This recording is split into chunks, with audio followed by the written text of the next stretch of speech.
But I tell you, there are some times in life where you fall down and you feel like you don't have the strength to get back up. There comes a time when the blankness of future is so extreme, it is such a black wall of nothingness, not even of bad things. It's not like there's a cave full of monsters that you're afraid of entering the future. It is just nothingness. Néant, as the French would say, la vide, the void, the emptiness. And it is just horrible. It's horrible to contemplate a futureless future, if that isn't too impossible. And so you just want to step out of it, to step out of the whole race, the whole business. The monstrosity of being alive overwhelms you.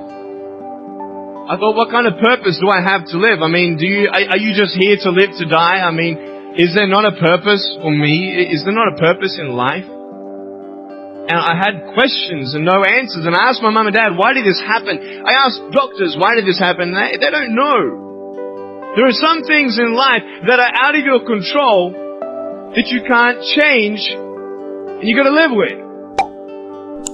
The choice that we have, though, is either to give up or keep on going. The very first thing I want to offer you is empathy. I understand that the feeling is real. This idea that you want to just put an end to the entire game of life.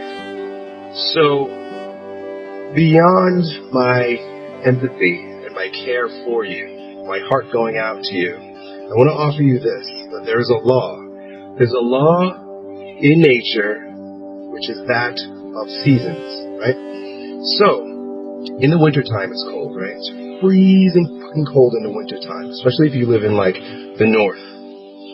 And it could be so cold that you're miserable.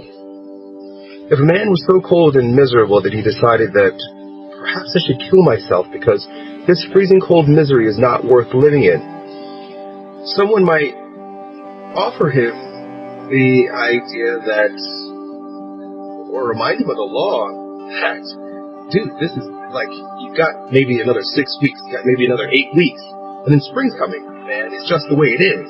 Things cycle through. It's just a season. Right now, I understand it's freezing cold, and you feel horrible, and you feel pretty bad about the situation, but hang in there.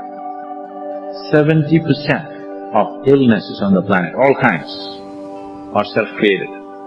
You are able to generate substantial amount of intense emotions and thoughts, but in the wrong direction. You are generating thoughts and emotions which work against you, not for you.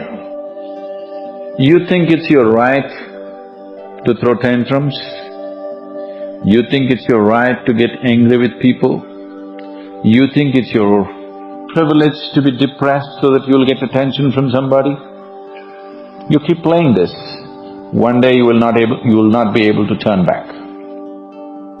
How did I get from depressed to who I am today? Because I tell you, I was depressed. When I was age 8, I used to concentrate on the things I didn't have. I wish I had arms and legs, and I wish I could do this, but what can I do? You see, I have a choice, and that's what I want to talk about today, choices. I can either be angry for not having arms and legs, or be thankful for my chicken drumstick. You see, I can still do a lot of things. At home, I can brush my teeth, comb my hair, get myself ready in the morning. And I'm traveling around the world. It's amazing. Happiness is a choice. That is what I want to live my life by. You can't always be happy. Listen, I know, I'm not crazy. I realize the realism in always being happy. Sometimes you have to put up with some crap in your life. But if you are always striving to choose happiness, every day you wake up and you say to yourself, you know what, I am going to choose to not let the outside influences of the world affect my mood. I am going to be in charge of how I feel because I am going to choose happiness. I promise you, you'll lead a lot happier life. And at least you can try to, right? You just have to set the necessary conditions for health, necessary incentives for health, both for yourself and your children if you have them. Do not set incentives for sickness.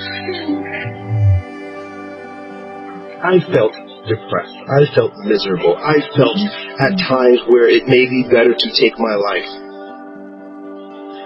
But with the wisdoms that I've gathered in my 33 short years of life, I've come to realize that it's just a feeling.